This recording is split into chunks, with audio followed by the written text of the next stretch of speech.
Okay, buli omuja asinzidde okubeera nga ate agoberera nyongera okubeera nga ate mbabuuzako abeera Fahad Pro UG emabega w'emizindalo era nga omulimu ogwange gwa kubeera nga ate batuusako embeera nga bwetambula mu bitundu by'eggwanga ebyenjawulo sako n'ebweru ggwanga yonna gwaliyo akyoyinza okubeera nga ate onkolera kiri kimu kyokka video bw'oba ng'ogifunye bw'oti bwe papa beera nga ate ogiterako ekigalo esobole okubeera nga ate etambula yo comment section always beera open bw'oba na comment yo tekigenda kubeera nga ate osula wansi awo endowooza yo mu kabox ku biki by'obeera ogenda okubeera nga ate olaba mu video nzijukira guno omwaka bugwali gutandika navayo ne mbategeeza nti guno omwaka gugenda kubeera mulala nnyo gugenda kubeera mwaka muzibu nnyo era nga omwaka ogujja ndowooza ennaku z'omwezi 15 mwezi gujja kuba gwakubiri tujja kuba twategedde dda ani agenda okubeera nga ate atukwatamu emyaka emirala 5 ab'opposition bongedde okubeera nga ate basinziira bagamba nti nedda guno gwe mwaka gwaffe era nga very soon tugenda kubeera nga ate tuyingira obuyinza ate naawe nyenyini ab'ekibiina kya NRM abali mu buyinza bagamba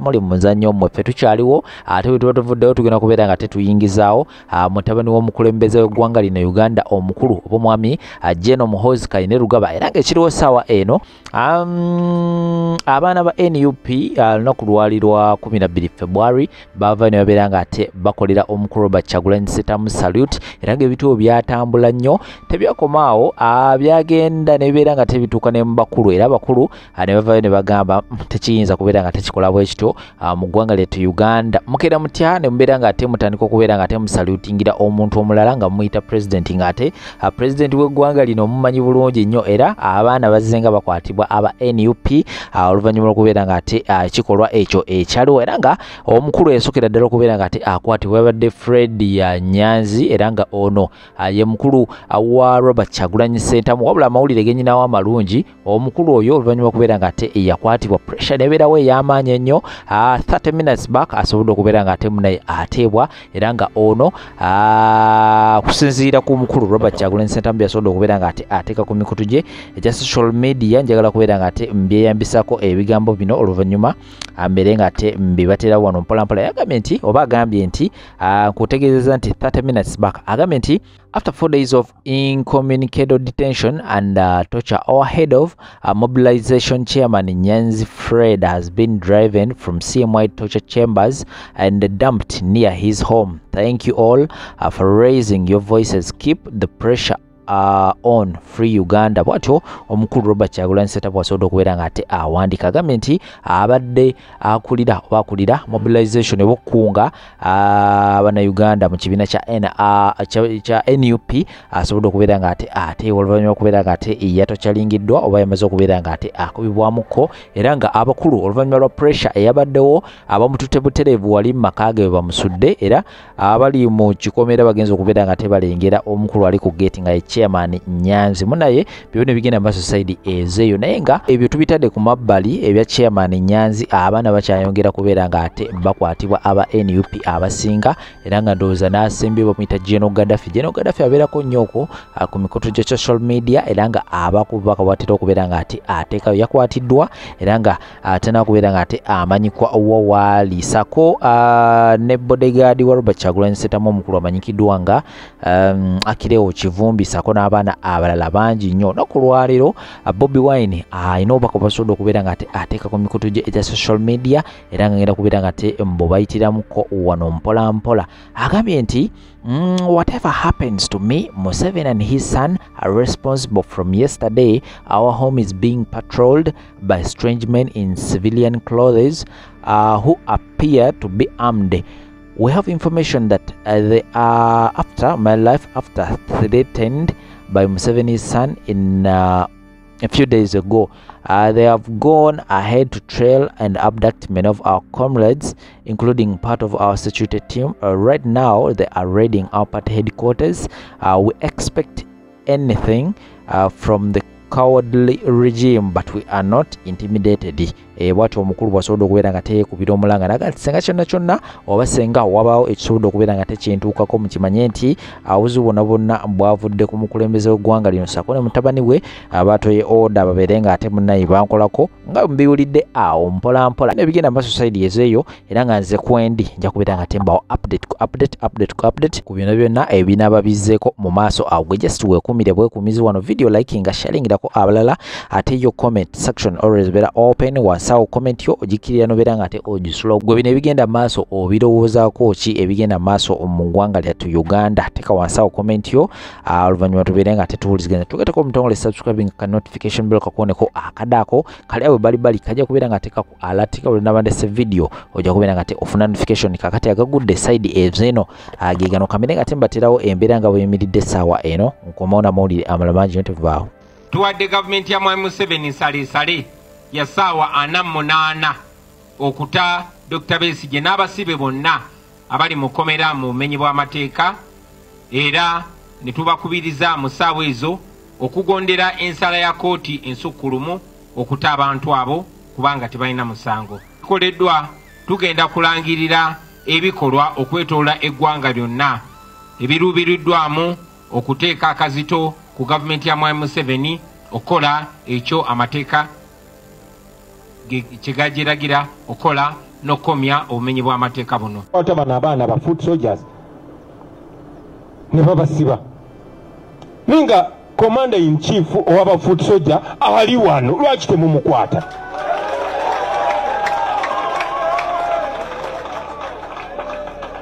Lwaki temumukwata? So they intend to intimidate you, bagala kubatiisa mmwe. Temutya baganda bange bumulinga eri gy'osobola mubabuze emirembe. Omwandisi omu Spire yagamba disturbing the peace of the oppressor is a moral duty. Bano abantu okubabuza emirembe mulimu gwammwe mukulu. Mubabuze emirembe mubaliise bubi ssente zaffe ze batubbako temubakiriza kwebaka. Mubanje abantu baffe kumakya mubanje abasibe mutuntu mubanje abasibe ekiro mubanje abasibe bw'oba osimuse ng'ogenze kweyamba sookoddemu era obabanje. Put as much pressure as possible because this is moral pressure, this is legitimate pressure. So guno si kwozesa Dr. Besigye oba abasibe abalala wabula kubatulugunya kibagambyeko nti teyandiza olwaleero singa teyabadde pressure gye mwataddewo.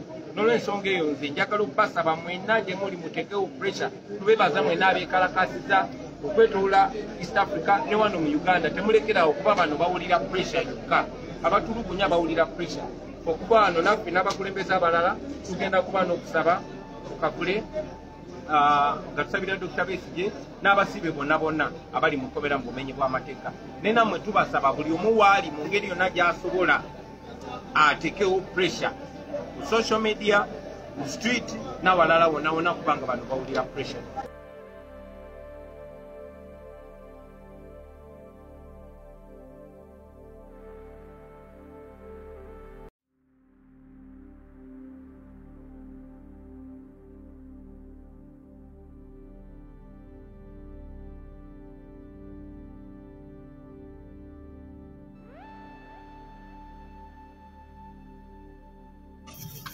ate tuwulira of course operation zikyagenda mu maaso n'abantu bafe abalala bali mu kuwambibwa naye engeri bano gye bateereddwa njagadde bajje boogereko twagadde boogereko gye muli embeera nga bwe badde nebiki bibamanya ebigenda mu maaso. Adamu Chairperson. Amanya Maseera Mutamba kulira ebyakikokolonda olunaku olwa Tuesday twali tugenze mu kuziika olwakayi nga tugenze kuziikirako munnaffe yali afiiriddwa maama we by the names Sebufu John Mary. Tuba tukomaawo mu mmotoka twalimu bana emmotoka yange gye twagenderamu twalimu nze ne tubeeramu ne Rema ne tubeeramu ne Eddie Kayabula ne tubeeramu ne Robert. Tuba tukomaawo nga tutuuka Empigi ne tugwa mu road block, we thought it was a normal road block. Ne tuyimirira okuyimirira ne tusanga ab'amagye abaali mu leeya ne bajja baggulawo emmotoka mu busungu ne batunyoola tugamba what have we done, nga tebatutuukiza kwogera kintu kyonna. Ne batukwata ne batukyusa esi ne batukyusa ebikono ne batupushinga ne batuteeka mu drone. Tuula mu drone ne batuggyako amasimu nga ebintu byali happeninga so fast. Tuggyako amasimu ne batusiba ne Rema aye ne batujja mu mmotoka gye twalimu abana aye ne batufuluma ne batuteeka mu ndala nga batwawudde n'abasajja ate ne tubeera ffekka. Twayisibwa bubi wano mu kutukwata, batukwata bubi fact ate munnaffe Reverend yakosebwa nnyo. Lwaki yakosebwa ng'essimu ye balowooza kigaanidde, so ng'essimu yali egudde wansi w'entebe era yakosebwa eriiso munaaba mulabe.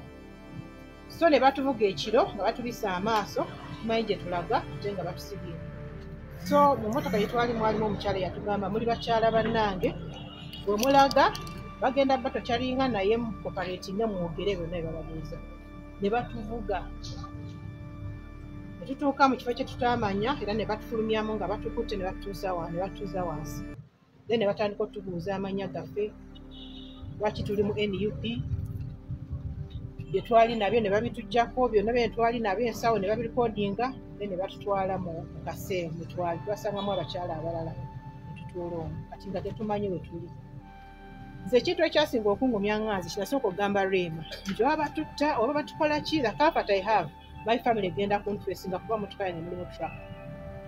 So ekiro ekyo ne twebaka enkeera ne batukeererako ssaawa nga 3 ne banona Rema ne bamutwala for interrogation.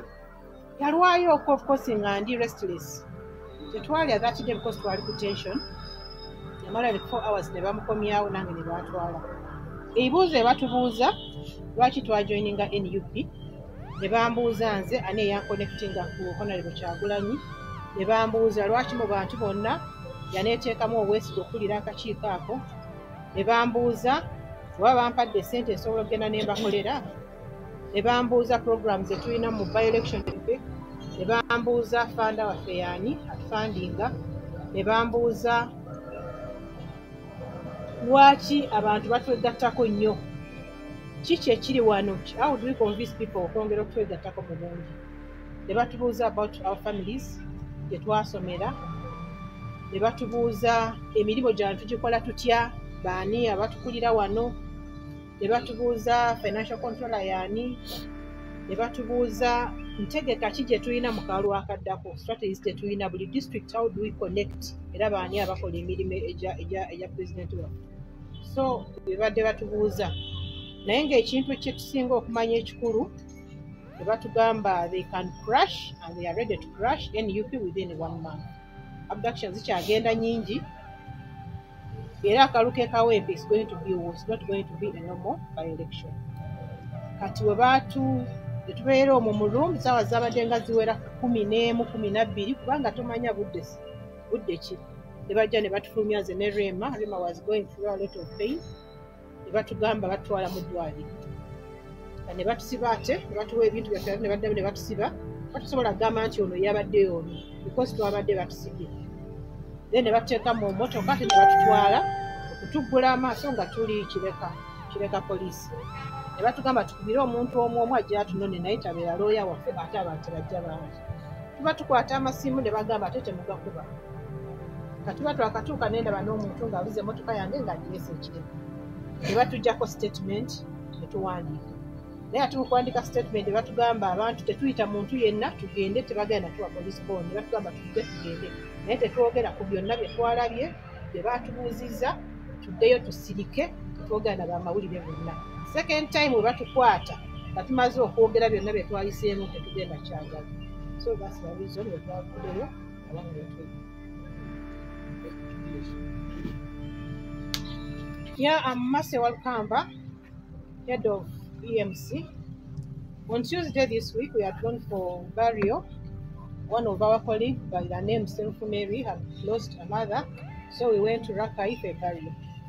But on our way back, we found, and we thought that it was a normal roadblock. So they stopped us, we stopped. Only to stop, we found people with guns. They forced us to leave the car forcefully. They strangled our necks, our hands. They pushed us into a drone. There were many drones there and security guards there. They pushed us into a drone, pushing us, slapping us, boxing us. In fact, they were saying, "You are foot soldiers. Why can't you run? Why can't you run?" So we entered into a drone. They covered our faces with black clothes. So we went, not knowing even where we were going that night. They drove for some time. It took long to reach where we are going. We came out of the car, still we are covered, not knowing where we were going, but there was a lady trying to direct us. So they made us sit on the floor. That's when they started asking us questions. Where are you coming from? They got our contacts, they got our phones, they told us where do you come from. Then they told us to rest, and in the morning they are going to interrogate us. They put us in the room where we found other ladies, about 6 of them. We sat, but we didn't know where we were at that time. So in the morning around 9, they came and picked my colleague for interrogation. She was there for some good time, like maybe 4 hours. When she came back, they also called me for interrogation, but the questions they were asking us, especially me, how did I join Bobi Wine Kyagulanyi, our president? Who connected me to him? Why is it that our president trusted me with that big position in this party? What do we do? How do we connect with other people in different countries and different districts and constituencies? What are our plans for Kawempe North by-elections? Who funds us? Where do we get money that makes us to run our financial controller? Who heads Buganda? Why is it that many people are joining us, especially the youth? What message do we give them? Our family backgrounds, where we started from, how much do they pay us here? How do we earn a living to sustain our families? All that. So at the end, they told us that when we release you, because one of your colleagues is not feeling well, and we hear anything about what we've asked you, and we get you the second time, we are not going to like it. So yesterday we were there, it was around 5, they came for us. Then they covered our faces again, they pushed us into a car, and they drove us, not knowing that we are taking us to Chireka police station. They told us to call one person from our families. After giving us our phones again, they told us, don't call anybody here. Then they recorded a statement from us. But after that statement, because they said that they were going to drive, because somebody got my car to that police, they told me, drive this vehicle, but don't tell anybody where you are and where you are coming from. So what I wanted to tell you that our colleagues, Rovans and Kayabula, they knew because that Rovans, because the phone was missing. But if the suitcase was not ready, just so is the phone. Sitwambanya kyaddirira ne batwala mu drone yaffe y'abakyala naye mu kugenda omusajja n'asamba mugongo bw'ati ndaba oli fit soldier kanti omuvu nali ngenda kwekwa ku bino ebigundi ebateeka ku mugundi ebyo ebikola boda omukyala yansindika bw'ati n'enziba emabega kuba nali ngenda gwako obwenti kati omukyala oli eyanyamba omusirikale n'ansindika bw'ati nemikubanga neekonako ekyo kintu ne tugenda mu mmotoka eyo ne batukebera ne tutuula ne batuzaako obukooko ne batukwekako enkunyumu paka ne batuvuga vuga ne twetuuka tutategeera because already zaisanga zigenda mu nyenge gye bajjanga amasimba tukako gajja mu password nyo gijja mu password basobodde accessinga yonna kati awo twasobola okulaba ku ssaawa ne tuzijjamu ne tuzibalekera amasimu gani tugakola kintu tugabawa buli omu nga bakubuuza gy'ova gy'osula baganda bo famire kwegamba background yo yonna ebibuuzo ebyalipota ekiro ne batutwala ne twebakera kolozi nasabirawo benkira because nalina complications zange ate sinaawo ddagala ne bampa panado netugenda gye tweyasula gye twasanga abakyala abala of course tosobola kuba tusobola kuba tulina okwebaka tukuba kuzibu because you're wondering what is happening awo kati nkera ku makya saabiri oba ssatu oba nnya you cannot tell the time kwantola masaawo ne tuyingira ne bantwala munda mu room bakubuuza ebibuuzo bakuwa obudde obungi nnyo okukubuuza ebibuuzo naye ebibuuzo bye bakubuuza they use your phone babikola simu yo kakati gwe abakyala mutegese kwekalakaasa ne mwana tunateeka kwekalakaasa it's a march to parliament newaga mwena kwekalakaasa mugenda kwokya ebintu mwe ng'abakyala because at first saabagambako nti ndi w'abakyala but because they had access to the phone they could see everything ne bangamba oli kakiko ka byakulonda ate gwe w'abakyala how come bakwesiga abakyala to that extent Kyagulanyi omuyita otya oba Levisi omuyita otya abakulu okubanga bakwesiga byonna I was like, no, maybe it was a party I did. Yakwawo, ne batuwa obuvunaanyizibwa. Awo ne tugenda maaso ebibuuzo bakubuuza bingi. Ne bakubuuza, okay, mu training wawa naawe ogenda ku leadership school e Kamoocha. Ne mbaga leadership school mbadde sinatandika kusoma naye nja kukola ki? Naye ng'oli leader n'oba nga tonagenda ku leadership school e Kamoocha. jonna gye mutraininga ne ba foot soldier because bakinsistingako nnyo ne mbagamba nze sinaba kugendayo eyo awo ne batandika ebisinga nga babikubuliza ku simu ono Flavia yaani ono Joyce Baga lwaki ataddiko eno message yaani akola ngaani ne bakubuza ku Nagudi abalungi abatuwuliriza era abatulaba olunaku olwaleero tucaddeko ewa Sheikh Ashraf Dembe. Sebo nsanyusa okubalaba amannya agange nze Sheikh Ashraf Dembe akola ku bizibu by'enjawulo omuntu singa aba alina ebirwadde musomereddwa tunywa amazzi ga lukuya nga bw'obadde ogalaba tugenda abantu ku kyoto ne twokya emizimu emibi egibabaamu n'okulomba edduwa abantu singa abeera ng'ali wano atuuse sobola okumulombera edduwa ne waba atatuuse nga mpadde amanya gene nga ali wala manetaze enamba yange yeno eri 0707363711 namwe banyinaffe abali ebweru oyagala okuba nti oyagala okulombera ku dduwa ng'olina ebizibu viza zibuze amaka gakolongotana sente zikola zimpita mu ngalo ojja kumpeereza ekifaananyi kyo n'amanyago ebyo byokka bijja kummala nja kukulombera edduwa ojja kutereera olunaku olusembayo mu mwezi mba n'edduwa eyawamu ffenna n'abalwadde bange abakadde n'abapya. Assalamu alaikum warahmatullahi wabarakatuh.